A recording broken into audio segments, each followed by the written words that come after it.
Shalom, Shalom Haverim, Shalom amigos, Erev Tov, uma boa noite a todos, desejo a todos, Chag Sameach, feliz festa, Simchat Torah, alegrando-se na Torá. Com muita alegria, agradecemos ao Todo-Poderoso, o Rei de todo o universo, o Criador de todas as coisas, o Todo-Poderoso, Adonai, El Olam, o Eterno, que nos concede essa maravilhosa oportunidade de mais uma vez estarmos reunidos, mais uma vez estarmos com o nosso coração transbordando de alegria, pois este é um momento super especial para o povo da Techuvá. Muito especial esse momento, porque chegamos hoje no 8º dia, após os 7 dias de Sukkot, Cabanas. A festa de Sukkot terminou e nós estamos no 8º dia, que a Escritura já nos ensinava para nos reunirmos, pois este é o complemento, o fechamento, a conclusão de um ciclo. O ciclo das 54 porções semanais da Torá. Esta é a última porção. Nós vamos dentro dessa festa com muita alegria. Vai ser um estudo bem descontraído, que é uma festa. Não vai ser um estudo muito longo, pelo tempo que nós não vamos dispor, como temos no Shabat, de estudarmos na sexta-noite, no sábado pela manhã e no sábado à tarde, uma paraxá, mas eu tenho certeza que o Eterno vai falar ao seu coração nessa noite. Você que está concluindo as 54 porções. Nenhuma porção pode ficar de fora do ciclo da Techuvá. Todas nós temos que abraçá-las, estudá-las e amá-las, uma por uma, pois todas o Eterno fala conosco. Talvez você tenha começado há pouco tempo a estudar as porções semanais. E, apesar disso, isso não impede de você estudar a 54ª, a última conosco. Pois, logo nós reiniciaremos o estudo das porções semanais através do livro de Bereshit, no próximo Shabat. Então, com muita alegria, nós vamos abrir essa linda festa, uma festa muito simples. Eu quero iniciar com vocês, recitando, como sempre fazemos nas festas, recitando o Shema Israel.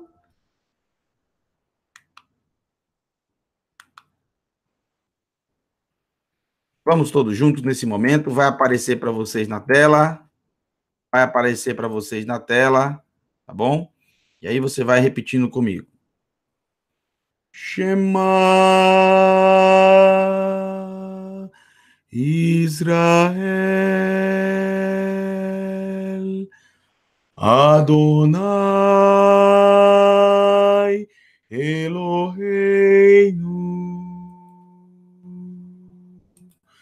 Adonai Echad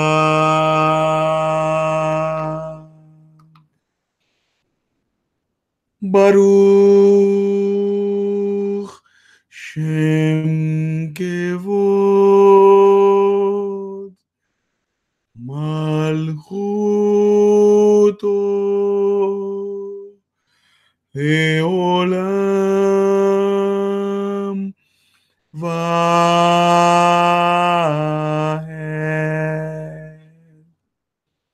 Ve'ahavta et Adonai Elohecha בכל לבבך ובכל נפשך ובכל מאודיך. היו הדברים האלה אשר אנוכי מצווה היום על לבבך, ושינמתם לבניך, ודיברת בם, בשיבתך בביתך, ובלתך, בדרך ובשוכבך ובקומך, וקשרתם לאות al yadecha. Ve'hayu letotafot beinecha. Urtavitam al mezuzot beitecha uvisharecha. Ouve, ó Israel, o Eterno, o nosso Elohim, o Eterno é um. Bendito seja o seu glorioso nome, seu reino é para todo sempre. E amarás a Adonai, o teu Elohim, de todo o teu coração, de toda a tua alma e com todas as tuas forças. E estas palavras que hoje te recomendo estarão permanentemente no teu coração. As ensinarás diligentemente aos teus filhos e falarás a respeito das mesmas.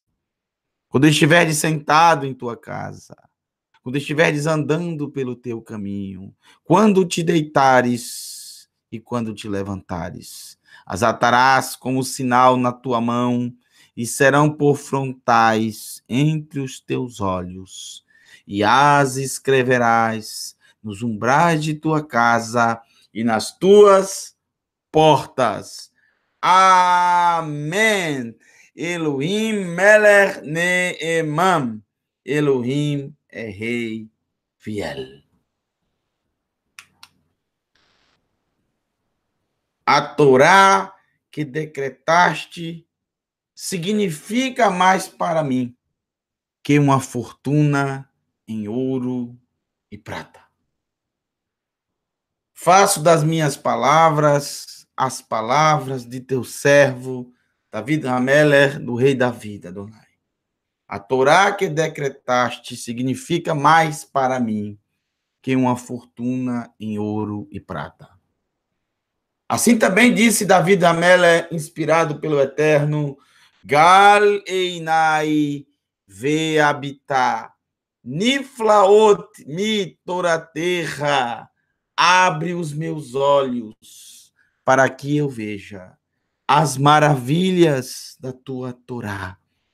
Ve eshmerá toraterra, tamid leulam vaed, guardarei a tua Torá continuamente para todo sempre. Lulei toraterra, sha'ashuai, azavadet ve'ani, se a tua Torá não tivesse sido meu deleite, eu teria perecido na minha angústia.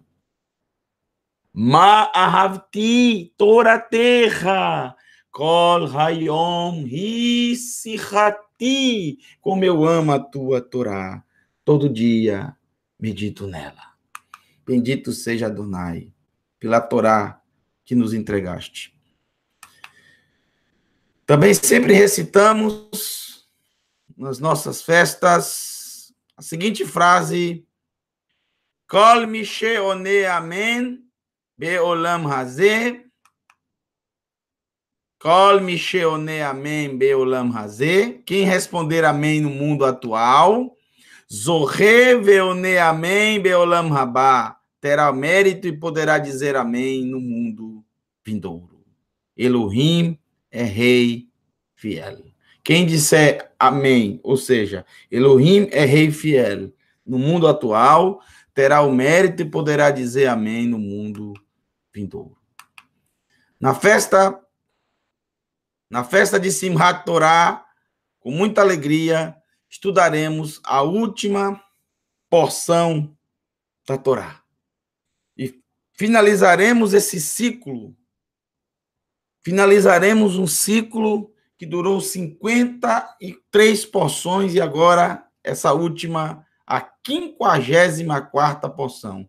É uma porção diferente de todas as outras. É uma porção completamente diferente de todas as outras porções. É uma porção completamente diferente de todas as outras porções. É uma porção completamente diferente de todas as outras porções. Por quê? Porque é uma porção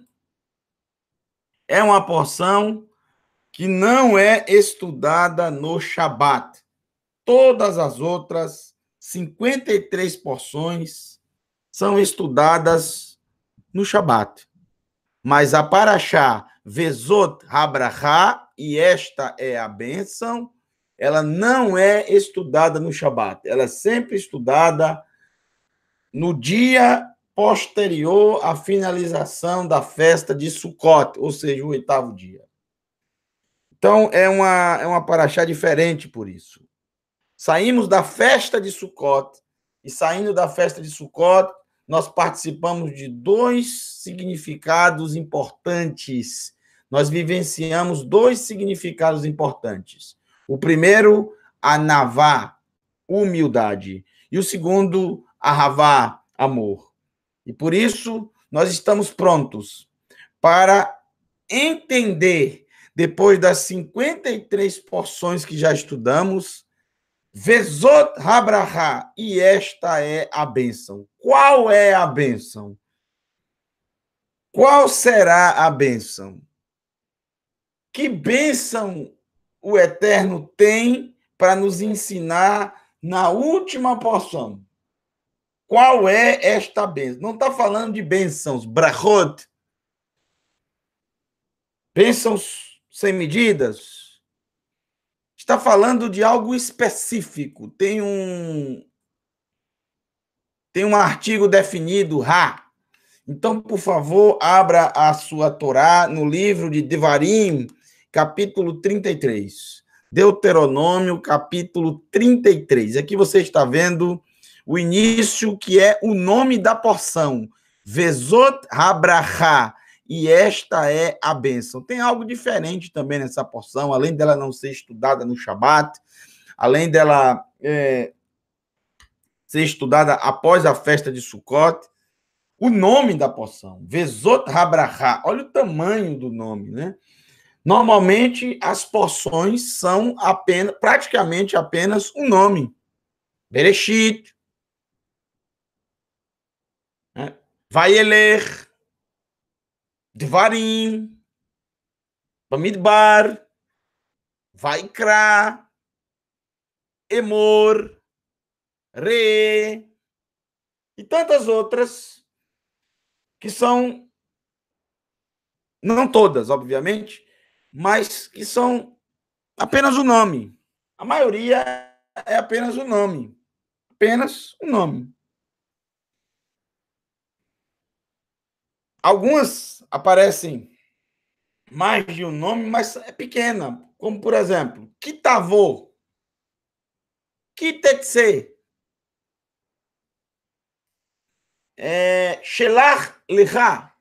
Mas essa é Vezot Habraha. Vezot Habraha. Talvez o nome poderia ser Braha, mas quis o Eterno que essa última porção tivesse todo esse título. E esta é a bênção que ele quer justamente nos ensinar. Nessa última porção, o que realmente é uma bênção. E não só isso, a bênção, porque tem um artigo definido aqui, o Bracha, a bênção. É algo específico. Não é uma bênção, qualquer bênção. Não é qualquer coisa que possa ser considerada bênção. É a bênção. Existem bênçãos, brachot, bênçãos sem especificar quais, mas existe a bênção. E é isso que queremos saber nessa última porção. Qual é a bênção? Qual é a bênção? Então, abra, por favor, em Devarim, capítulo 33, Deuteronômio, capítulo 33, e vamos descobrir que bênção é essa que o Eterno tem para o povo da Techuvá na sua última porção. O texto diz o seguinte, vamos ler e traduzir para vocês e tentar entender. Vezot Habraha, e esta é a bênção. Depois tem Asher Berach, que abençoou. Veja que a palavra brachá, ela está, e a mesma coisa está aqui, ó, berach, é a mesma palavra, só que ela está flexionada, tá? Brachá, berach. É a mesma coisa. Bet, resh e kaf, sufit. É a mesma palavra. Bet, resh e kaf. Mesma coisa. Berach, brachá. Brachá é bênção. Berach, abençoar. Abençoou. Depende do contexto. Abençoar, abençoou. Tem a ver com bênção. Como também Baruch. É a mesma coisa também. Baruch. Baruch quer dizer abençoado. Mas tem os mesmos componentes, a mesma raiz. Bet, resh e kaf. Baruch. É só acrescentado um vav. Flexionando a palavra. Baruch, abençoado. Brachá, bênção. Brachot, bênçãos. Berach, abençoar, abençoou. Como também Ievarechecha, Adonai, que o Eterno te abençoe, que te abençoe o Eterno, futuro. Ievarechecha. Mas a raiz é a mesma. Bet, resh, kaf. Então são palavras que são similares, que vêm da mesma raiz. Bênção. E esta é a bênção que abençoou Moshe, o homem do Eterno, o homem de Elohim. Moshe, o homem de Elohim. Et Bnei Israel, os filhos de Israel. Lifnei Motô. Mot, morte, mot. Motô, sua morte. Então, a tradução correta é Lifnei. Lifnei, todo mundo sabe o que é Lifnei. Lifnei é diante. Lifnei Adonai, diante de Adonai. Lifnei Am Israel, diante do povo de Israel. Lifnei quer dizer diante. Diante da face. Diante da face, diante da presença. Diante de alguma coisa. E aqui é diante da morte, da sua morte. Então, diante da sua morte, no último momento, nos seus últimos instantes, Moshe proferiu o final do seu discurso. Essas foram praticamente as últimas palavras de Moshe. O capítulo 33. Praticamente foram as últimas palavras de Moshe do discurso que durou aproximadamente 3 horas e meia, que é todo o livro de Devarim. Todo o livro de Devarim, do início até aqui, passou-se em um único dia, em um único momento, quando Moshe completou 120 anos, quando datava 40 anos que o povo estava no deserto, entre a saída do Egito e chegar até o local onde eles iriam atravessar o Iarden, o Jordão. Foi o dia também da morte de Moshe. Diante da sua morte, ele proferiu essas palavras. Então, foi assim que Moshe terminou a sua vida. Foi dessa maneira que ele terminou. Abençoando. Isso é muito bonito. Porque é justamente assim, é justamente dessa maneira que o homem, Ha-Elohim, ou Isha Ha-Elohim, ou a mulher do Eterno, ou o homem do Eterno, ou seja, o ser humano que pertence a Adonai, ele deve terminar assim. Essa sempre deve ser as suas últimas palavras, esse sempre deve ser os seus últimos atos, abençoando e não amaldiçoando, desejando bênção para o próximo e não maldições, desejando o bem e não o mal. E não só desejando e não só falando, mas fazendo o bem e não o mal. Muitos podem pensar, quando será então a minha morte para eu poder me preparar para quando chegar próximo, para quando eu estiver diante dela, Lifnei, motor, diante da sua morte, para quando eu estiver diante da minha morte, Lifnei moti, diante da minha morte. Então, como é que eu posso saber o dia da minha morte para eu me preparar assim também e eu fazer, eu proferir no dia só bênção para as pessoas e eu fazer só o bem para as pessoas? Não precisa nem eu saber o horário, basta eu saber o dia, porque eu já acordo já disposto, eu já acordo bem-humorado, eu já acordo alegre, nada vai me atingir no dia, nada vai, nenhuma mensagem do Facebook ou de redes sociais. Eu não vou nem querer olhar redes sociais nesse dia, para não me estressar. Eu não vou nem querer, não, eu vou passar o dia inteiro abençoando as pessoas e fazendo bem. Por isso disse Moshe: ensina-nos a contar os nossos dias para que alcancemos, né, corações sábios. Ensina-nos, Adonai, a contar os nossos dias. E é dessa maneira. Quantos dias faltam? Ensina-nos quantos dias nos faltam para que sejamos sábios, para que o nosso coração, o nosso desejo, para que as nossas escolhas, coração é a sua escolha, é o que você ama, é o que você odeia, é a parte da, do seu corpo, da sua alma, que você escolhe, só você pode tocar. É o coração. Então, como alcançar um coração sábio? Sabendo quantos dias, contando quantos dias faltam para a sua morte. Mas você vai dizer, mas eu não tenho como saber, nunca aprendi isso. E nunca vai aprender. Porque é exatamente assim que se alcança um coração sábio. É exatamente assim que temos um coração, ou seja, que passamos a escolher com sabedoria. Em vez de escolher a maldição, escolhemos a bênção. Em vez de escolher uma palavra dura, em vez de escolher a, a discussão, a briga, o ódio, eu escolho a bênção. Eu escolho uma palavra branda. Porque a palavra dura suscita ira, mas a branda alivia o furor, alivia a ira, alivia a briga. Então, não sabendo quanto tempo falta para a morte, vai produzir em você um coração sábio, pois pode ser a qualquer momento, pode ser em qualquer instante. Não sabemos quando será.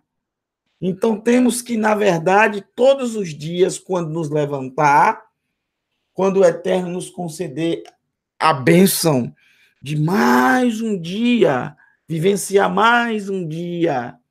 Esse é o dia, como eu sempre digo, mais importante da sua vida. Esse dia aqui foi o dia mais importante de Moshe. Você acha que o dia mais importante de Moshe foi quando ele recebeu as tábuas da Torá no Sinai? Não foi, não. Esse foi o dia mais importante de Moshe, porque foi o último momento. Esse é o melhor momento. E ele terminou assim, abençoando. Ele terminou abençoando. Então, como não sabemos quando será o nosso último momento, nós todos os dias nós temos que acordar e buscar ter um coração sábio, porque um coração sábio, ele sempre busca a bênção e não a maldição. Ele sempre busca abençoar e não amaldiçoar. Ele sempre busca ajudar. Ele sempre busca o amor e não o ódio. Ele sempre busca o perdão e não o rancor no coração. Ele sempre busca techuvá, o arrependimento genuíno, verdadeiro. Ele sempre busca a conciliação. Ele sempre busca o amor. Ele sempre busca a humildade. Ele sempre caminha no caminho da humildade, nas veredas da humildade.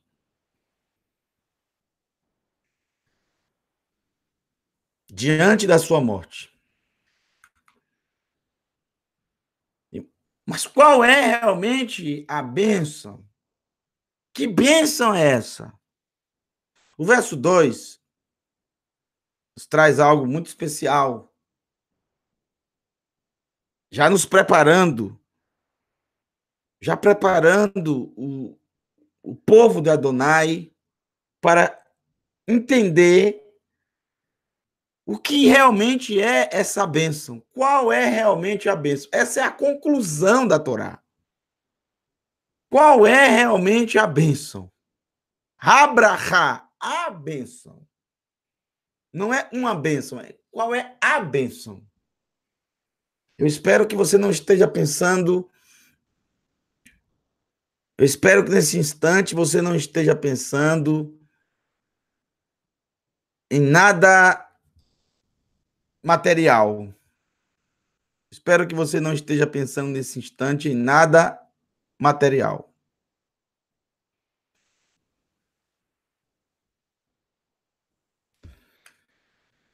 Verso 2.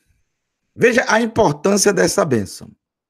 Vai Omar Adonai Missinai Ba.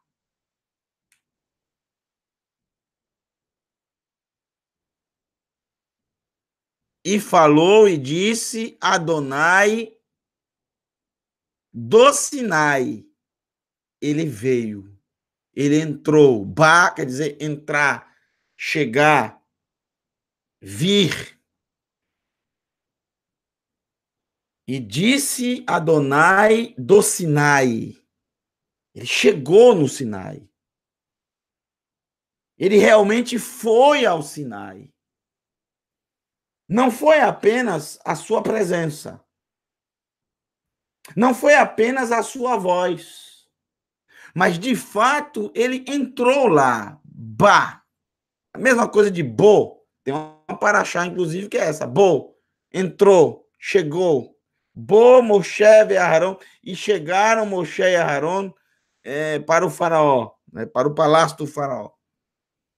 Ele realmente veio. Ele realmente chegou. Ele não só falou, ele veio. Ele chegou ao topo do Monte Sinai, a montanha do Eterno. Vezarach Miseir, e raiou do Seir. Seir é o deserto, é o grande deserto, o imenso deserto que ocupava uma grande parte do território de Edom, de Esav, Esaú. É porque o Monte Sinai, que fica a oeste do Seir, a leste do Seir, me perdoe. O Monte Sinai fica a leste do Seir. Na época, quem habitava próximo a essa região era Midian. Midian, os midianitas. Moshe, por exemplo, habitou com a família midianita. A sua esposa era de Midian, assim como o seu sogro, o famoso Itró, Jetro.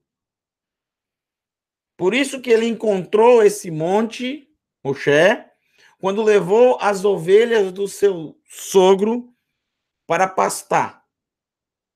Ele levou para um lugar um pouquinho mais distante e chegou até o Horev. Horev, a montanha Elohim, a montanha do Eterno. E também é chamada de Sinai. Sinai. E foi algo tão incrível quando chegou o Eterno ao Monte Sinai. Zarar, ele raiou. Raiou. Isso foi pela manhã, mas foi um flash de luz tão forte que chegou até o deserto de Seir. Para vocês terem ideia, o deserto de Seir está no sul de Israel, o território de Israel atualmente, e o Monte Sinai está onde hoje é a Arábia Saudita. Ali já no final de Israel, quando você tem ali no final, já no sul, Eilat, né? O Mar Vermelho. Do lado direito, você tem colado com Eilat Aqaba, que é pertence à Jordânia, e do lado oeste, esquerdo, é o Egito, através da cidade de Taba. E um pouco mais abaixo, ao sul, do lado direito, do leste, está a Arábia Saudita, onde existiu o povo de Midian. Povo esse que já não existe mais. Povo esse, você sabe, um grande inimigo de Israel, que foi completamente destruído. Esse povo foi completamente devastado, destruído. Já não existe mais. O Midian já não existe mais. Não existe mais Midian.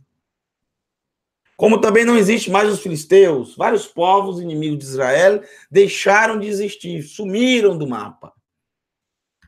Como também já não existe mais os egípcios. Lembra dos egípcios? Do faraó, dos faraós, aquele... Não existe mais. É um povo completamente... Os egípcios hoje recebem o nome por causa que o país continuou sendo o nome Egito. Mitzrayim, em hebraico. Mas não são os mesmos costumes, não é a mesma língua, não é a mesma escrita. A maioria deles são árabes, a maioria deles são muçulmanos, falam árabe, o país que de fala árabe, de escrita árabe, que não tem nada a ver com os hieroglifos egípcios. Não são descendentes dos faraós, não são descendentes. O Egito também é outro povo que só ficou mesmo nome, mas já não existe mais. Aval, mas Am Israel Chai. Mas o povo de Israel vive. Falamos ainda o hebraico. Lemos o hebraico perfeitamente, o mesmo hebraico que se encontra os manuscritos mais antigos da Escritura Sagrada, que datam de 2.600 anos, estão lá no Museu de Israel, no Santuário do Livro. Dá para se ler perfeitamente. A nossa escrita continua, a nossa língua continua, as palavras que lemos da Escritura Sagrada continuam. Porque o Eterno, ele é maravilhoso. A sua palavra é a verdade e dura para sempre. Veja. Vezarar e raiou Miseir, do Seir, Lamô, Lamô. Amor quer dizer o seu povo. Amor Israel, o seu povo Israel. Lamô, para o seu povo. Ele raiou do Seir, do deserto do Seir, desde o Monte Paran, Merhar Paran, no deserto também, aonde está o território também de Edom.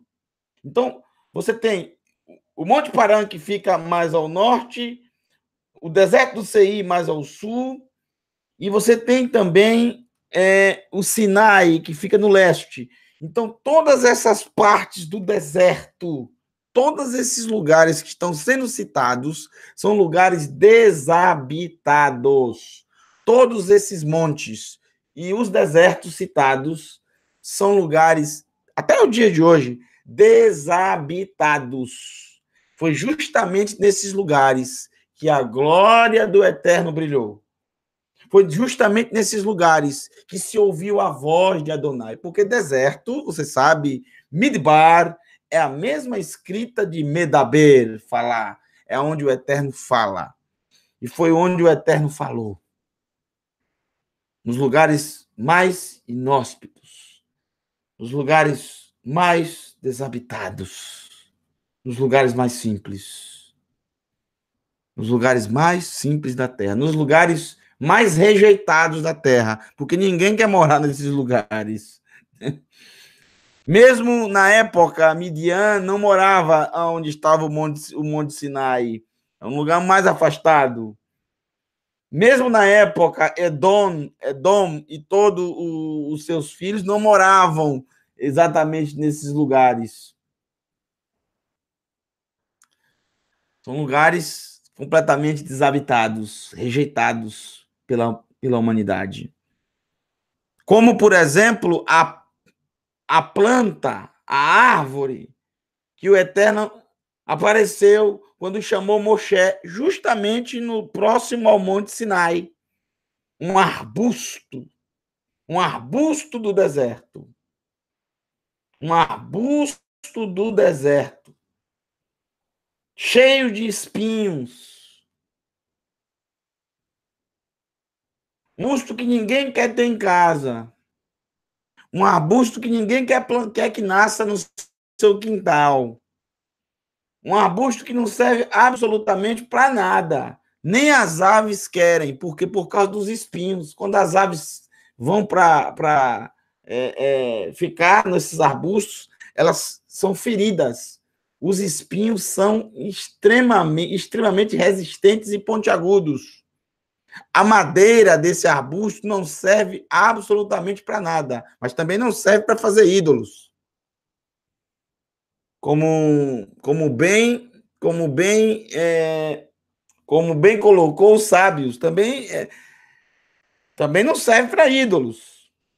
Mas esse arbusto não se queimou, apesar do fogo constante sobre ele, apesar de dor, apesar de todo aquele fogo, ele não se consumiu, ele não se queimou. É o símbolo justamente do povo da Techuvá, rejeitado, marginalizado, completamente à parte da história. Mas que o fogo das nações, o fogo do sistema pagão criado por Nimrod, não nos consumiu. Pode chegar até nós, mas não nos consome. Não altera a nossa aparência. Não danifica a nossa vida. O Hashem. Eterno. O Eterno está ali, no meio desse fogo, ou seja, conosco.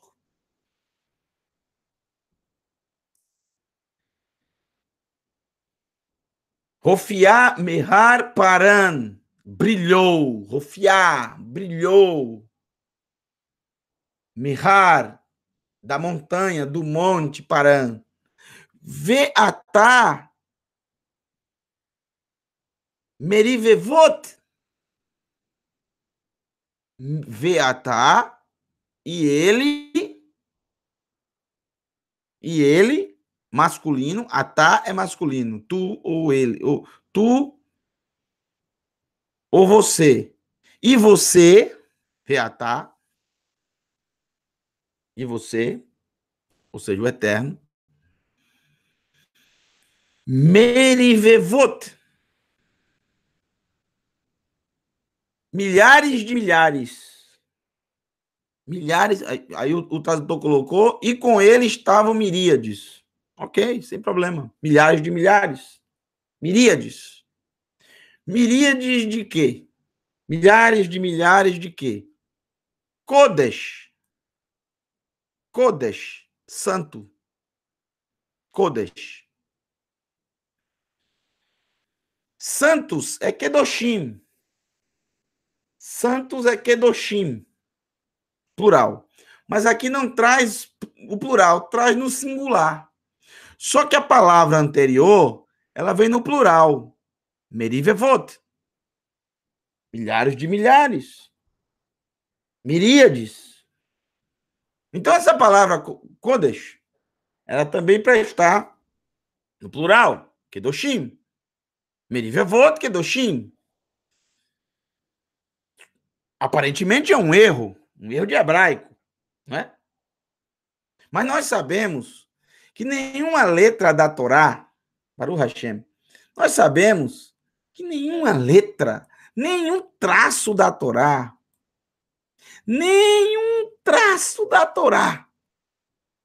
está fora do lugar, está faltando, ou tem a mais. Por que esses miríades, que não sabemos do que se trata, é chamado de Kodesh, santo? Logo na nossa mente, essas miríades esses milhares de milhares, esses milhões de milhões, essas miríades, como é chamado?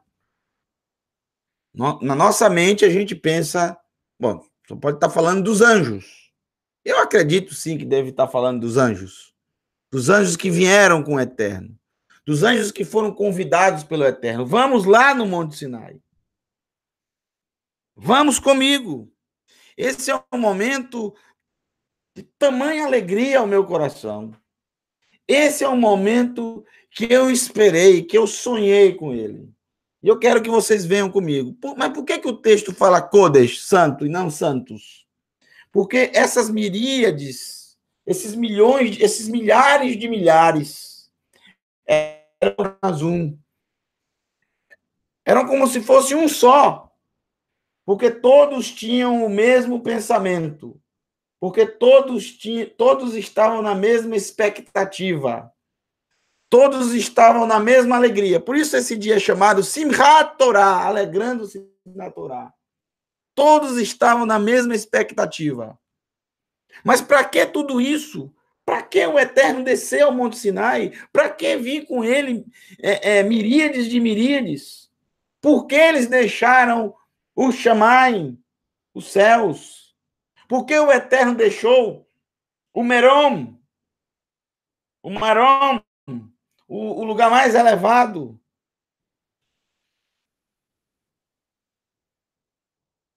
Miminou, vem de Yamin, mão direita, na sua mão direita, Eshdat Lamo, um ensino flamejante, um ensino de fogo, um ensino de fogo, pegando fogo. Dat, um ensino, dat, ensinar algo, ordenar algo, passar algo para alguém, instruir alguém. Mas esse ensino é de fogo. Por que de fogo? Qual a função do fogo? O fogo, ele tem duas funções específicas na Escritura. O fogo, ele tem duas funções específicas na Escritura Sagrada. A primeira função do fogo, específica na Escritura Sagrada,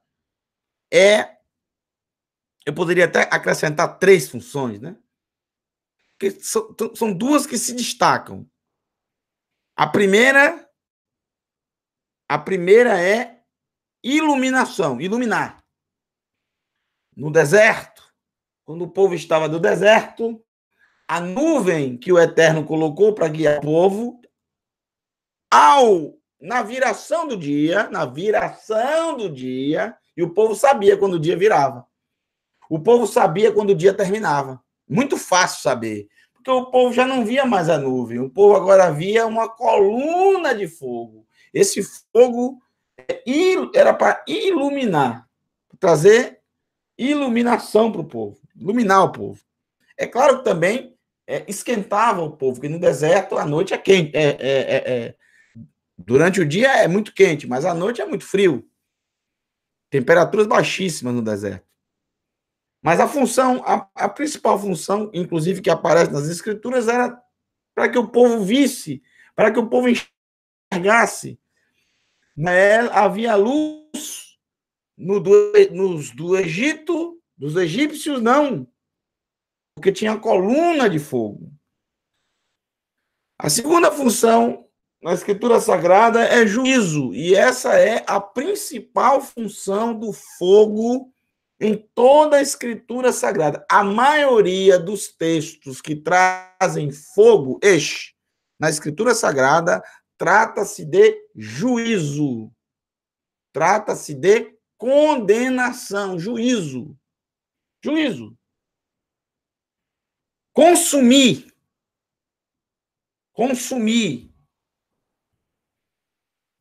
O texto em hebraico de consumir, a palavra em hebraico consumir é o hal, quer dizer comer, devorar. Então, consumir, juízo, condenação. Essa é a maioria das vezes em que a palavra fogo aparece. Um exemplo na Torá, Um exemplo na Torá foi quando os dois filhos de Aaron, quando estavam inaugurando o Mishkan, o tabernáculo, eles ofereceram fogo estranho. Um fogo estranho. Eshzará. E eles foram consumidos também por fogo. Eles foram chamuscados, queimados por dentro. A Escritura nos revela em Revelação, por exemplo, que as nações serão consumidas com fogo, até que haja a restauração, a tão esperada, sonhada restauração. Em um dos seus ensinos, Yohanan Hamatbil, Yohanan o imersor, ele faz ele dá para aqueles judeus que estavam ouvindo, judeus, não eram pessoas das nações, eram judeus, filhos de Abraão. Ele disse para eles que eles deveriam se arrepender. Fazer teshuvá. Literalmente aparece no texto em hebraico, façam teshuvá, voltem para o eterno, abandonem seus pecados. Depois ele cita sobre o Mashiach, que viria após ele, que ele não era digno nem de carregar suas sandálias. Quando se tira a sandália, o servo, ele pega aquela sandália e coloca em um determinado local, porque não se podia entrar na casa de uma pessoa calçado, um costume. Não se podia entrar calçado, se deixava a sandália fora da casa. Não podia entrar na casa de alguém calçado. Então, ele disse que ele não era digno nem de carregar sandálias. Desatar a sandália, carregar a sandália. Mas ele diz o seguinte, que ele iria mergulhar da ponta da cabeça ao dedo do pé, planta do pé, essa planta do pé. Ele iria mergulhar na vida, mas também ele iria imergir no fogo. São duas coisas completamente diferentes. E aí ele faz uma analogia, uma comparação, uma midrash, que todo mundo entendeu. Porque todo mundo entendia na época sobre trigo. Até hoje existe muito trigo em Israel. Israel é um dos frutos abençoados da terra de Israel, é o ritá, o trigo. O trigo, se passava a foice no tempo correto, não podia deixar ele amadurecer demais, tem que passar a foice no tempo correto. Se formar os feixes, para ficar mais fácil para carregar, até a eira. É o lugar onde se peneira o trigo. Porque nem tudo que está ali colhido tem trigo no seu interior. Existe a casca e dentro da casca existe o fruto do trigo, que é o que interessa. Mas algumas cascas não têm o fruto dentro, tem apenas a casca, tem apenas o joio, que chama de joio, mas é, na verdade, um trigo que não foi formado, é um trigo que por fora é trigo, mas por dentro está vazio. Engana a pessoa. E só dá para saber realmente quando se peneira, quando se faz o juízo, o julgamento, quando se peneira, quando se coloca na peneira. O vento vai levar aqueles que não tem nada dentro, os vazios, os que não tem nada, só casca. Quem tem alguma coisa dentro, fruto, quem produz fruto de arrependimento, ou seja, por dentro tem algo dentro dele, ele não é vazio. Esse vai ficar na peneira, esse vai ficar. Quem não tem nada, o vento vai levar. Quem tem alguma coisa, fica na peneira. E os outros? O vento leva. Só tem casca. Não serve para nada. Yohanan diz: ele juntará o trigo no celeiro, mas as cascas, a palha, ele também juntará, mas não para o celeiro, vida. Ele vai queimar no fogo que nunca se apaga. Ou seja, morte, condenação. Então, o fogo, a maioria das vezes na Escritura, como o Eterno prometeu, por exemplo, que se o povo de Israel pecasse, ele queimaria Jerusalém com um fogo que nunca se apaga. E, de fato, aconteceu. Nebuchadnezzar invadiu Jerusalém, levou todas as coisas do templo para Babilônia, levou vários cativos, principalmente os jovens, matou muita gente e queimou Jerusalém. E um fogo que não se apagou, ou seja, ninguém pôde apagar, ninguém pôde parar aquele fogo até que ele consumisse todo o Beit HaMikdash, todo o templo. Caiu tudo, queimou tudo, não ficou nada. Os muros, tudo. Foi pior do que os romanos, que deixaram ainda um muro ainda, que tem até hoje, o Kotel Amaravi, o muro ocidental. Os babilônicos não. O Eterno disse, vai queimar com fogo que não se apagará. O que significa? Ninguém vai conseguir apagar. Ele só vai apagar quando não tiver mais nada o que queimar, porque queimou tudo. Foi o que aconteceu. E o outro que eu quero destacar também, o outro tipo de fogo que aparece, é um fogo que refina, que tira toda a sujeira, que tira tudo o que não serve, mas o que é ouro, o que é valioso realmente, o que é ouro, isso não será consumido, mas será purificado, tá?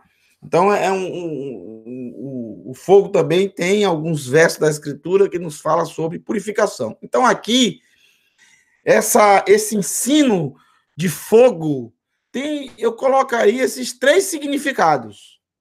É um ensino que nos ilumina, que vai trazer luz, é um ensino que vai refinar a nossa vida, tirar da nossa vida o que não serve, o que não presta, o que é sujeira,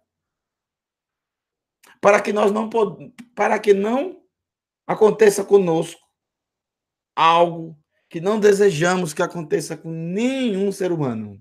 A destruição. Pronto. É um ensino realmente de fogo, que tem vários aspectos. E depende muito o significado da palavra fogo, depende muito de como nós lidamos com, recebemos esse ensino. Se recebermos de bom grado, se abrirmos o nosso coração para ele, esse será um fogo que vai refinar a nossa alma, que vai purificar, restaurar a nossa alma e vai nos iluminar o nosso caminho. Mas se virarmos as costas, se desmerecermos esse fogo, se nós simplesmente rejeitarmos ele, ele se virará contra nós no futuro e poderá ser Hasve Halila, que nunca aconteça a destruição. Muito bem. Vamos seguindo. Verso 3. Verso 3.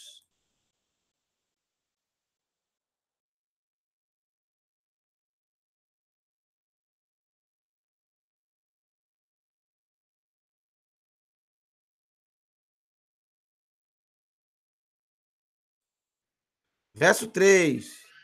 33, verso 3. Af Rovev Amim. Af Rovev Amim. Kol kedoshav beyadeha vehem tuku leraglecha.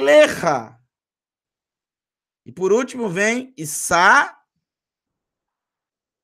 Midaberotecha. Olha que texto lindo. Em verdade, no entanto, afinal de contas, é o que Rovev Amim, ele ama as pessoas, ou ele ama os povos. A verdade é que ele ama os povos. Ele ama todos. Aqui não é um povo só. Ele ama todos. Ele ama todas as pessoas da terra. Baruch Hashem. Amim, no plural. Am é povo, no singular. Amim é plural. Plural. Então, ele ama todos os povos. Ele não ama só um povo. Ele só tem um povo. Mas ele ama todos os povos. Ou seja, todas as pessoas. Não um, um país em si. Ele ama as pessoas daquele país, não a nação em si, com a sua cultura, com seus deuses. Não, as pessoas da nação. Ele ama as pessoas. Por isso que o tradutor colocou pessoas. Eu concordo. É realmente o que ele está querendo dizer. Aí depois o texto traz, novamente, a palavra Kodesh, só que dessa vez no plural.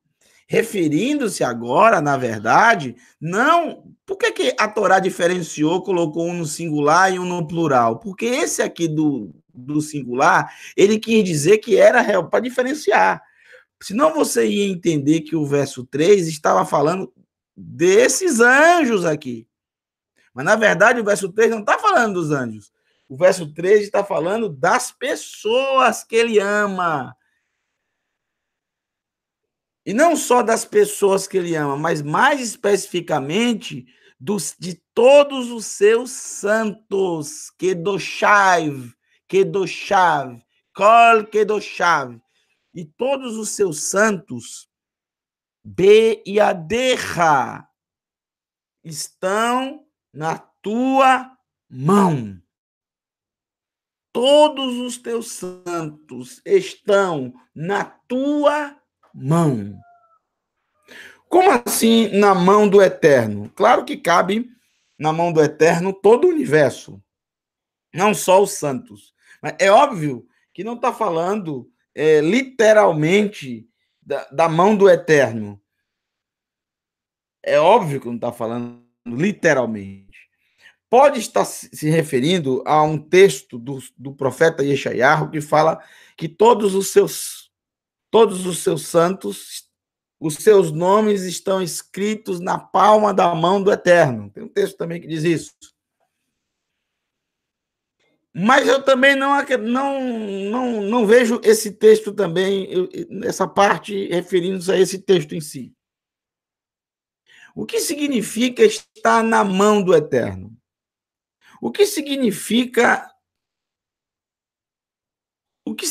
esse texto?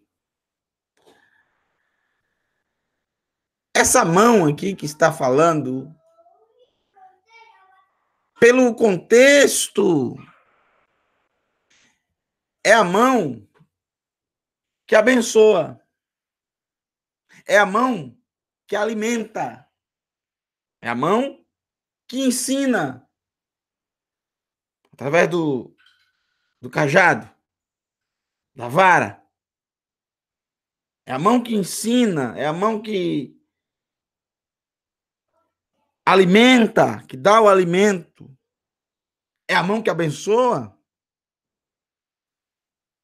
Porque o restante do texto diz: Vehem tuku leraglecha. E eles se sentaram aos teus pés. Falou das mãos do Eterno e agora falou dos pés. Será que nós estamos sentados nos pés do Eterno? Literalmente? A mesma coisa eu digo, não. Será que nossos nomes estão escritos no pé do Eterno? Novamente eu digo, não. Não é disso que o texto está tratando. Porque todas as duas coisas são figurativas e são formas de falar em hebraico. São como ditados. Quando se diz na mão, quer dizer que você depende daquela pessoa. Como no próprio português, na própria forma de nós nos comunicarmos no nosso dia a dia, a gente fala, olha, aquela pessoa está na mão da outra. O que é que significa isso? Ele depende totalmente do outro. Ele não pode dar um passo se não for com o outro, porque ele está na mão do outro. O outro o controla. Ou seja, ele faz tudo o que o outro deseja. Aquela pessoa está na mão do seu irmão. Ele faz tudo o que o irmão deseja. Porque o irmão o controla. Ele depende do irmão para qualquer passo que ele for fazer. Por quê? Porque ele está na mão. Então, é isso que significa. Em hebraico também é a mesma coisa. Ele está na mão do Eterno, por quê? Porque ele depende do Eterno. Os santos, os separados, nós dependemos do Eterno. Moshe disse, eu não posso dar um passo se não for através da tua presença, da tua face, através da tua face, através da tua presença. Se a tua presença não for comigo, não posso dar um passo. Estou nas tuas mãos. Eu dependo de ti. Para comer, para se alimentar, para aprender, para viver, para respirar. Agora, o que significa sentado aos pés? Sentado aos pés tem um significado muito, muito interessante na língua hebraica. E agradecemos muito ao Eterno pelos escritos nazarenos, pelos Ketuvim Natserim, que são o maior tesouro judaico que a humanidade já viu. E nos escritos nazarenos, nós temos exatamente essa expressão no livro de Atos, quando fala que o Rabino Shaul, ele estudava aos pés do sábio Chacham Gamaliel, o neto de Hillel. O que significa isso, sentado aos pés? Quer dizer que Shaul só aprendia quando sentava no pé sábio. Se Shaul tivesse fosse um pouco pesado, você imagina, os pés do sábio ficariam doloridos. O sábio não poderia se movimentar, se locomover, porque Shaul, enquanto estivesse aprendendo, ele estava sentado prendendo o sábio. Claro que não significa isso. Sentado aos pés, quer dizer, ele era um talmid, ele era um discípulo, ele com muita humildade recebeu todas as instruções. E essas instruções, tudo que ele recebeu, todas essas instruções que ele recebeu do sábio Gamliel, ele colocou na sua vida como verdade absoluta. Sentar aos pés é com toda a humildade reconhecer que é o aluno e aquele que está ensinando é o professor, o moré. Reconhecer a sua humildade, eu desejo aprender. Para eu poder praticar. E depois eu vou, se o Eterno permitir, ensinar. E foi exatamente isso que aconteceu com Shaul. Sentar aos pés é isso. É ser um servo. Literalmente. É se rebaixar a tal ponto de estar aos pés. É claro que Shaul não sentava nos pés do sábio, mas era como ele se portava.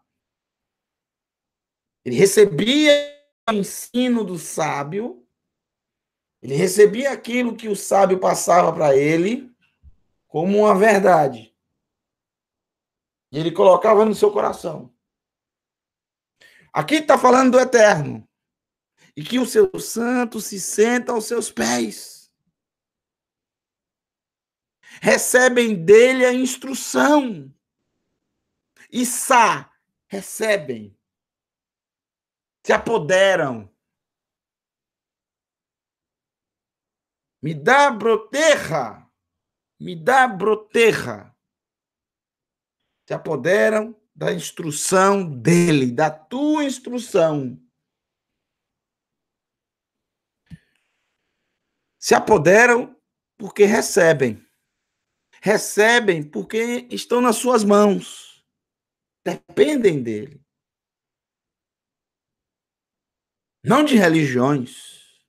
Não desse sistema pagão, mas do eterno. Recebem dele. É por isso que quem está sentado aos pés do eterno, com muita humildade para receber o seu ensino, a sua instrução, consegue entender a Escritura, consegue entender a Torá. Mas aquele que não está sentado aos pés, o arrogante, ele não está sentado aos pés. Ele quer, na verdade, que o eterno sente aos pés dele. É como se ele quisesse ensinar o eterno. Tanto que ele quer modificar a Escritura, mudar. Ele quer fazer com que a Escritura se adeque a ele, à sua forma de viver, à sua forma de pensar, à sua forma de acreditar, aos seus costumes, né? Ele quer que a Escritura Sagrada se adeque. Por exemplo, ele vive num lugar que guarda o domingo, como a maioria do mundo. Então ele quer que a Escritura se adeque. Mas a Escritura fala que é o Shabat. Mas ele vai dizer, bom, a Escritura tem que se adequar a mim. Então ele vai procurar uma forma de modificar isso aí. Então ele vai procurar algo, ele vai ter que fazer alguma maracutaia, porque na Escritura não tem nada disso. Então ele vai ter que fazer alguma manobra aí. Ele vai ter que incluir alguma coisa aí. Aí vai ter que achar um jeito. Então, esse não está sentado aos pés do Eterno. Na verdade, o Eterno está. É o contrário, ele colocou o Eterno nos pés dele. Com toda a sua arrogância. Com toda a sua prepotência. Não é um santo do Eterno. Ele pode ser santo para qualquer outra pessoa, menos para o Eterno. Porque além de não estar na mão do Eterno, muito menos está no pé. Sentado aos pés. Porque não recebem a instrução do Eterno, porque não querem o ensino de fogo, o ensino flamejante, porque esse ensino é para seu povo. Ele abre para todas as pessoas da terra, mas todos aqueles que realmente estão na sua mão, sentados a seus pés, ou seja, fazem parte do seu povo. E eu volto a perguntar, qual é esta bênção? Que bênção é essa que ele tem para nós? Que bênção é essa? Qual é a Abraha, a bênção? Depois de todas as 53 porções. E quando chega nessa porção aqui, na última, nós vemos todo esse enredo, toda essa preparação, o Eterno vindo ao Monte Sinai, com ele miríades. Miríades. Ele trouxe milhares de milhares com ele.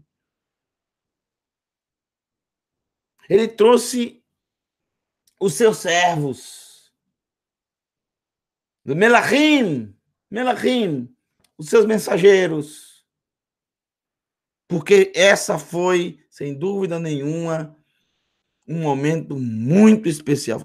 Esse foi um evento especialíssimo, um evento que estava no coração do Eterno. Um dia que ele esperou, um dia que ele sabia que iria acontecer, um dia que estava programado, que tinha que acontecer nesse dia, mas que ele aguardou, e quando chegou o dia, ele disse, esse é o dia. Esse é o dia que vai marcar a humanidade. E ele ama as pessoas por isso, porque ele deu para todos. Ele mesmo falou, ele mesmo escreveu. O verso 4 nos revela qual é esta bênção. Abrahá. Eu espero que você não tenha pensado em nada material. Torá tzvalanu Moshe. Morachá Kehilat Yaakov. A Torá que Moshe nos ordenou como morachá, como herança da comunidade de Yaakov.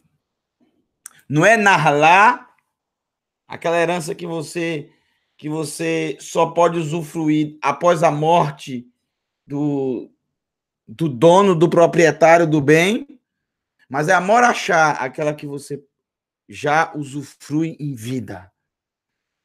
Agora, nesse momento, porque ele ama as pessoas.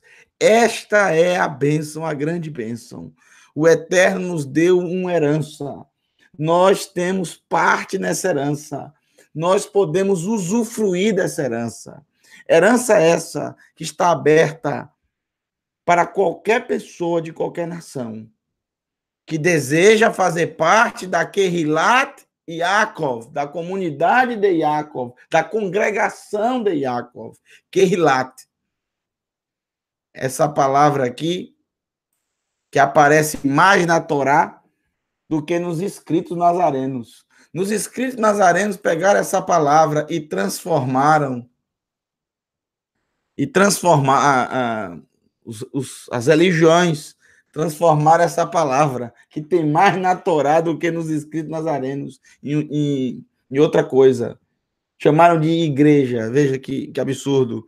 Essa é uma palavra que está mais na Torá do que nos escritos nazarenos. Então aqui você vai botar na igreja de Yaakov, na comunidade de Yaakov, vem de Kahal, Kehilá, a comunidade de Yaakov, na congregação, no ajuntamento. E esse ajuntamento, chamado Israel, porque é de Yaakov, ele recebeu o nome Israel. Todo aquele que com muita humildade está nas mãos do Eterno, se senta aos seus pés para receber dele a instrução, o ensino flamejante,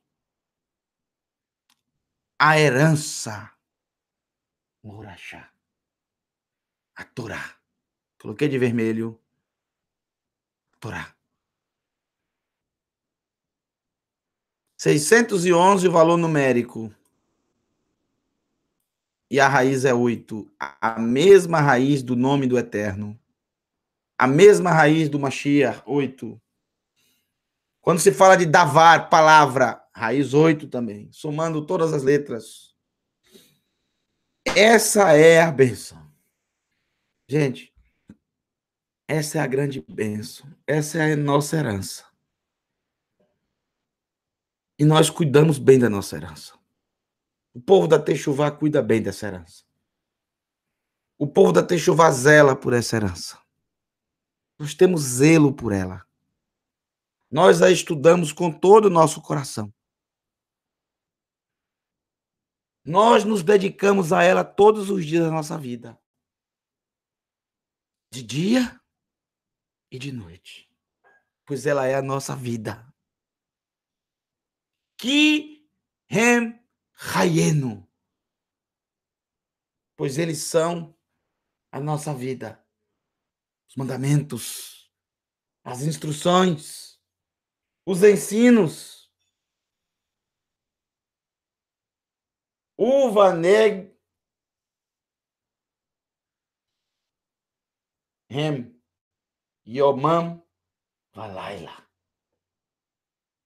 E meditaremos neles de dia e de noite. Isso é a nossa vida. É a vida do povo da Techuvá. É o nosso alimento. Se vocês observaram a Haftará, que tem Haftará também, essa paraxá, vocês observaram a Haftará? Haftará é a próxima página depois, a conclusão, a parte dos profetas. E Yehoshua é o primeiro profeta. O primeiro profeta. Aqui começa o livro dos profetas.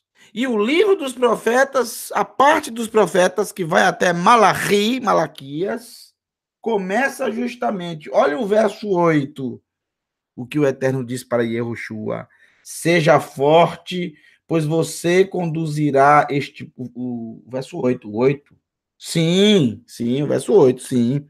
Mantenha o livro da Torá em seus lábios e medite nele de dia e de noite. Uvahem negeb, yomam valaila. Medite nele de dia e de noite. Yomam valaila. De dia e de noite.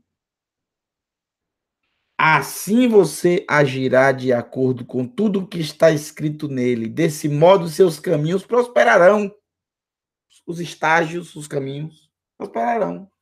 E você será bem-sucedido. Seja forte, seja corajoso. De dia e de noite. Pois eles são a nossa vida. Essa é a nossa herança. Assim termina a Torá. Essa é a mensagem da última porção. Meditaremos nele de dia e de noite. Meditaremos nesse livro de dia e de noite. Nós da Techuvá, nós temos todo o cuidado, nós estudamos toda a Torá. Todos os dias da semana. Toda semana nós estudamos as porções da Torá. Com exceção da festa de Sukkot e da festa de Pessah, quando não há, né? Quando não há paraxá. Ou quando o Yom HaKippurim, o Yom Kippur, cai justamente no Shabat.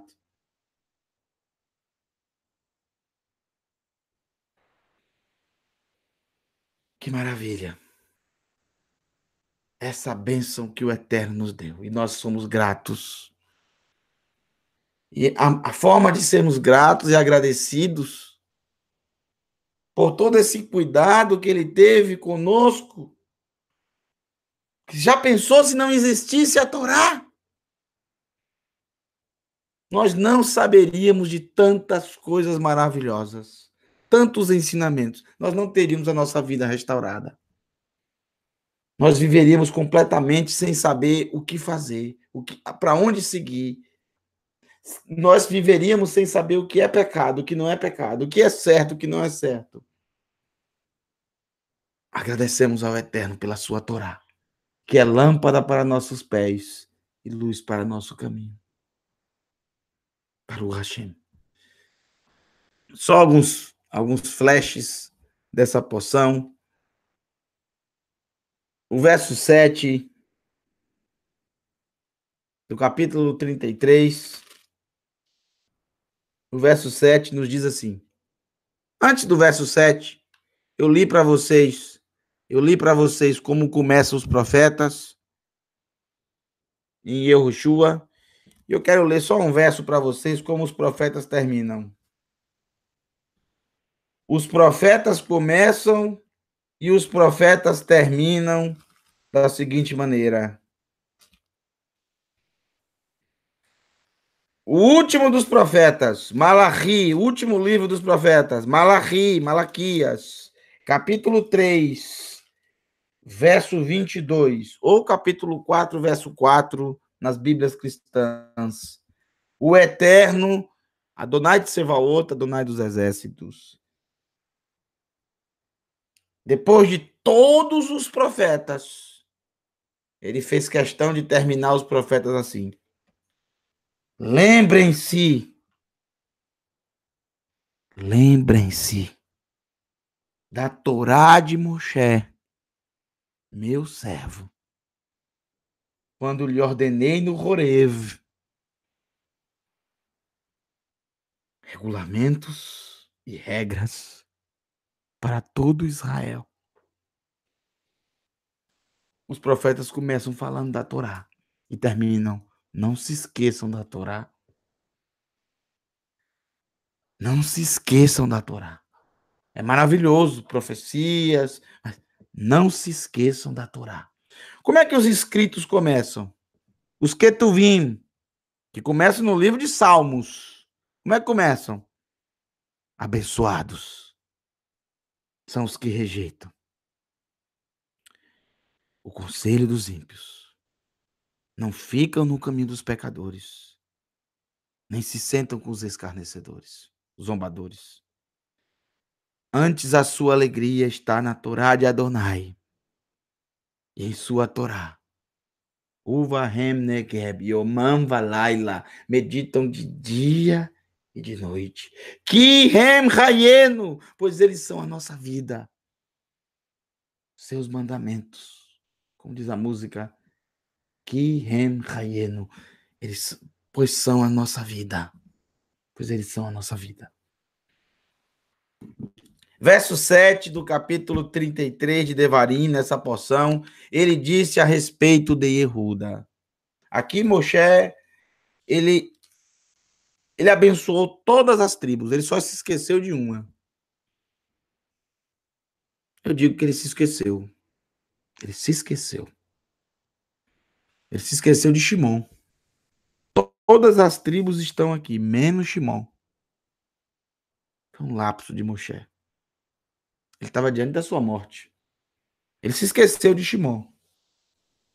Alguns vão dizer, é porque Shimon, se você olhar no território de Shimon ficou dentro de Yehuda. Você olha no mapa, a divisão das tribos, você vai ver que Shimon ficou dentro de Yehuda, dentro do território de Yehuda. Ele não tinha fronteira com outros irmãos, como todas as outras tribos tinham. A fronteira dele era Yehuda, Judá. Norte era Judá, leste é Judá, sul é Judá, oeste é Judá. Ele ficou dentro da tribo de Judá, o território dele. Ele ficou completamente cercado por Yehuda, porque o Eterno, porque Yaakov profetizou: você, Shimon e Levi são irmãos, são unha e carne, que se juntaram para fazer violência, se juntaram para derramar sangue, se juntaram para mutilar gado, para mutilar as pessoas, para derramar sangue inocente. Que eu esteja longe de vocês, que eu não esteja na congregação de vocês. Cruel foi a sua ira, que cruel foi o seu furor. Ele está se referindo a quando Shimon e Levi mataram todos os habitantes de Shechem. Vocês se lembram lá no livro de Bereshit. Mas eu acredito que não é por isso, porque também tem Levi aqui, né? E Levi também participou do mesmo evento.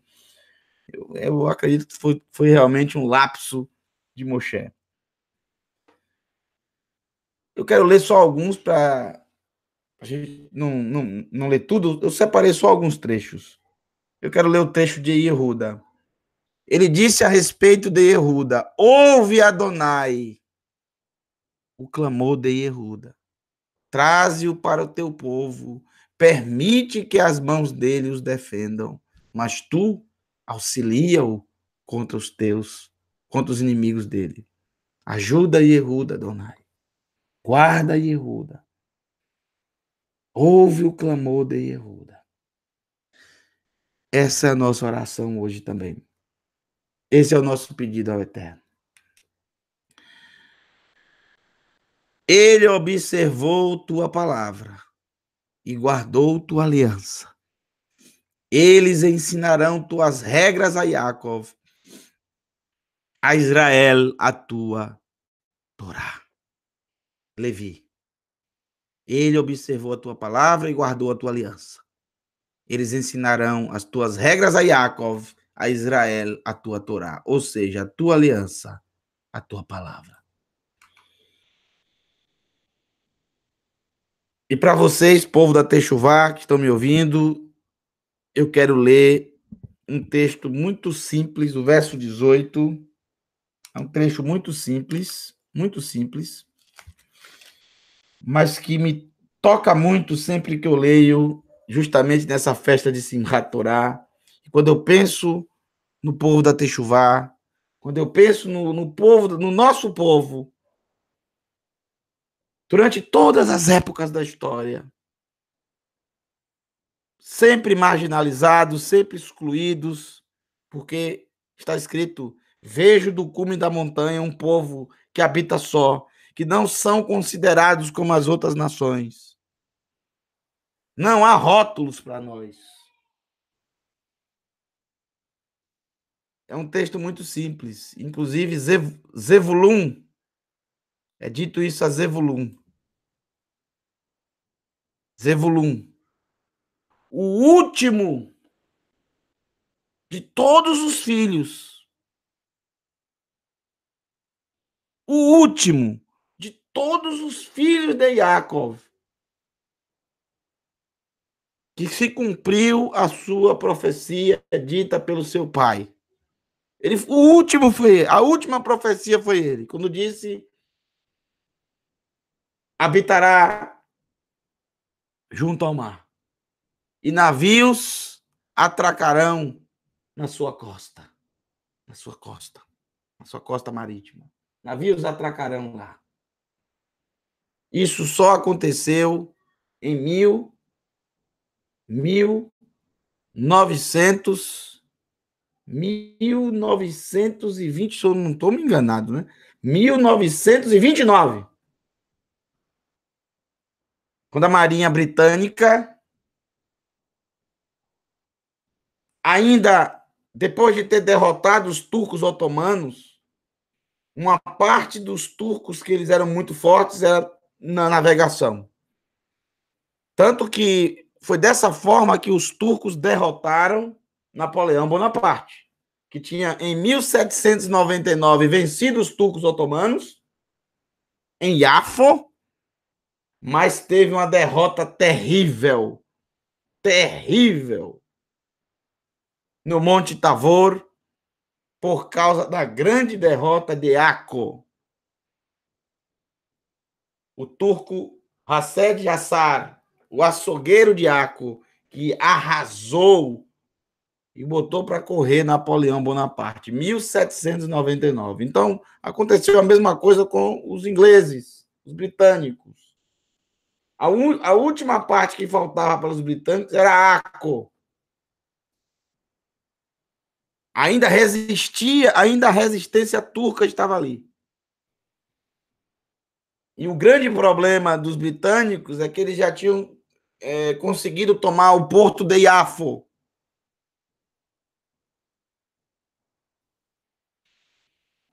Mas de Yafo até Akko, os britânicos, que eram excelentes com a sua esquadra marítima, uma máquina de guerra, uma das melhores na época, ficava muito ruim para eles toda essa travessia e ficar alternando entre defender Yafo e, ao mesmo tempo, atacar Akko. Então, eles tinham que ter algo intermediário próximo a Akko, e a única coisa que tinha próximo a Akko é Haifa. Haifa, que vem de duas palavras, Hof, praia, e Yafa.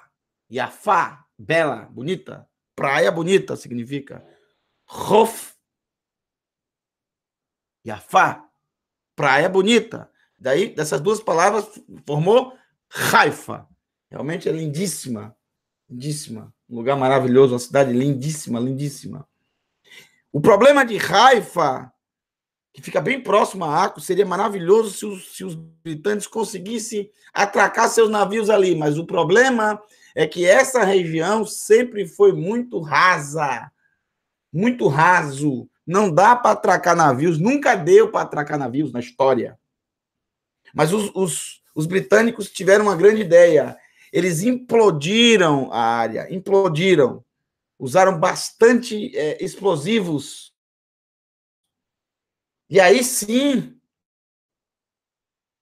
deu para atracar as esquadras marítimas. E algo incrível aconteceu.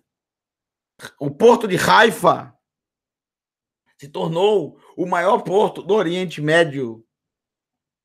O porto de Haifa se transformou no maior porto do Oriente Médio.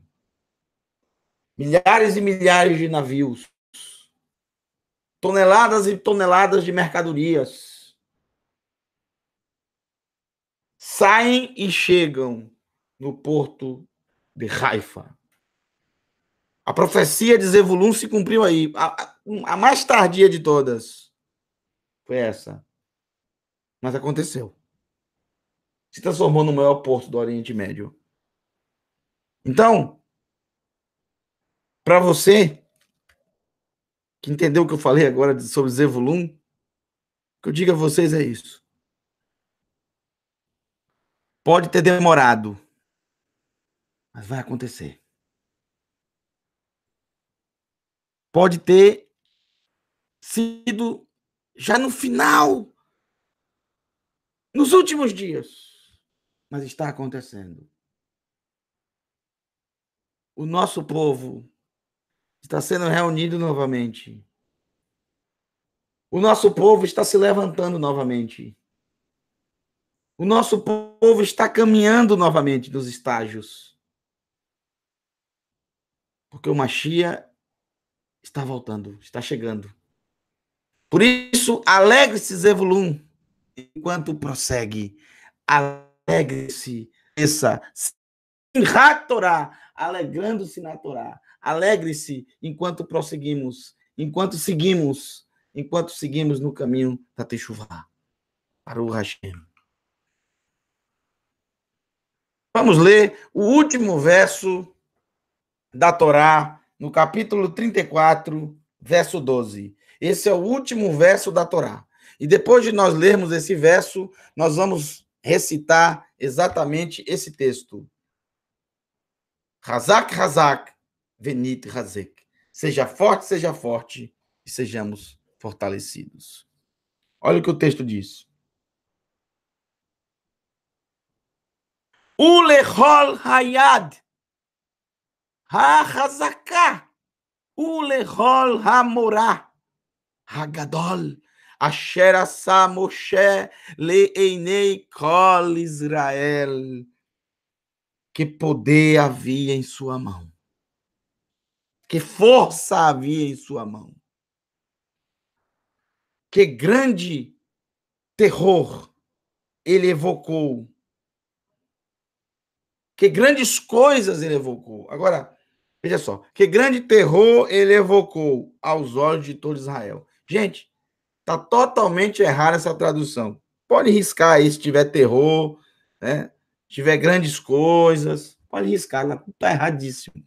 Eu não aceito um erro tão grave como esse. Ramorá. Você vai, morar, você lembra de quê? Moré. Moré quer dizer professor. Morar seria o feminino. Professora seria. Morar Hagadol. Que grandes ensinamentos para o Hashem. Que grandes ensinamentos. Que grandes aulas para o Hashem. Que grandes ensinamentos. Que fez Moshe aos olhos de todo Israel. A vida de Moshe realmente, a trajetória dele, principalmente os últimos 40 anos dele, realmente trazem muitos ensinamentos para nós. Foram muitas aulas. Que grandes aulas ele nos trouxe. Portanto, Hazak, Hazak, Venite Hazek. Hazak, Hazak, Venite Hazek. Seja forte e sejamos fortalecidos. Sejamos fortalecidos com essa palavra, meditando nela dia e noite. Dia e de noite. Essa é a última palavra da Torá. Israel. Essa é a última palavra da Torá. Israel. A Torá termina com a palavra Kol Israel. Todo Israel. É o povo do Eterno. E fazendo um resumo, para a gente terminar, de todas as palavras, de todos os livros da Torá. Vamos fazer um resumo. Pegando as últimas palavras de cada livro da Torá. Bereshit, Gênesis, Shemot, Êxodo, Vaikra, Levítico, e Bamidbar, Números, e Dvarim. Olha só em hebraico. Be-Mitzraim. Essa é a última palavra de Bereshit. No Egito. Be-Mitzraim. Essa é a última palavra do livro de Bereshit. A última palavra do livro de Shemot é Maseihem. Maseihem. Olha que lindo isso. Maseihem. Seus estágios. Seus estágios. Saímos do Egito e começamos a trilhar os estágios do Eterno. Masei é, inclusive, uma porção da Torá, né? Que logo vamos retomá-la, até completar os estágios da Techuvá. Saímos do Egito, estávamos no Egito, saímos e agora começamos a percorrer os seus estágios. E aí vem a última palavra do livro de Vaikra, do livro de Levítico, que é Sinai. Através dos seus estágios, chegamos a, que inclusive é um dos estágios da Techuvá, Sinai. E o que é que acontece no Sinai?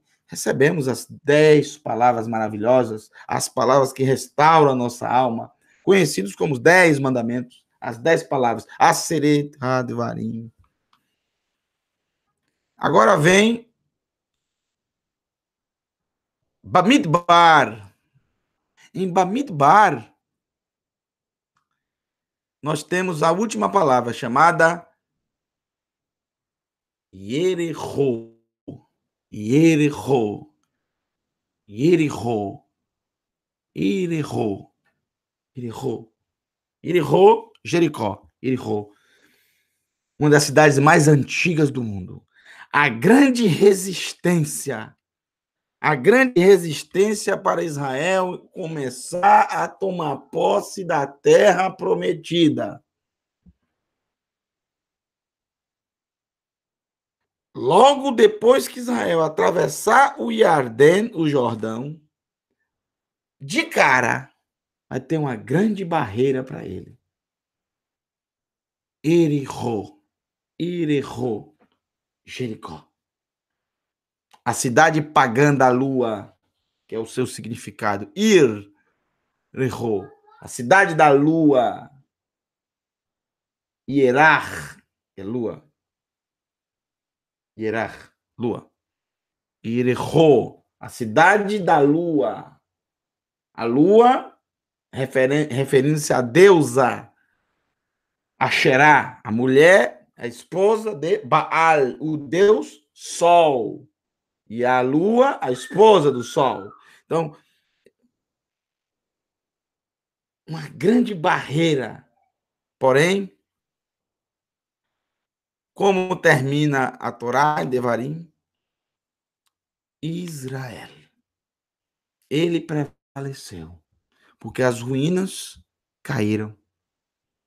Essa Irihó,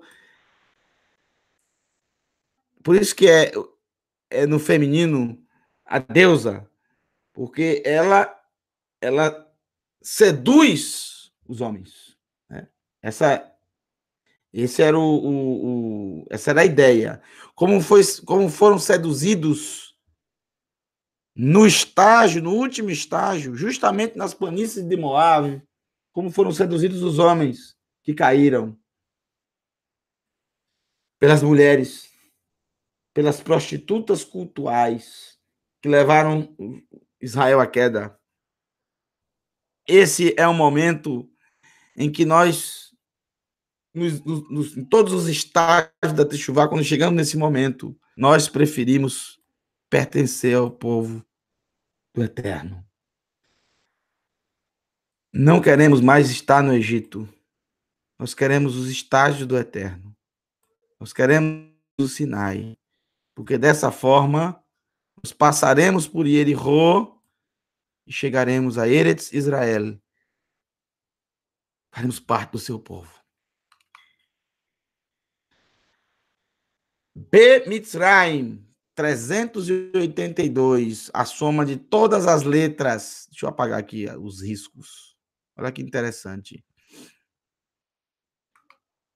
Maseihem, 225. Sinai, 130, a soma 60 mais 10 mais 50 mais 10. 20 mais 50, 70 mais 60, 130. Irerô, 224. E Israel, 541, 541. Se nós somarmos todas as últimas palavras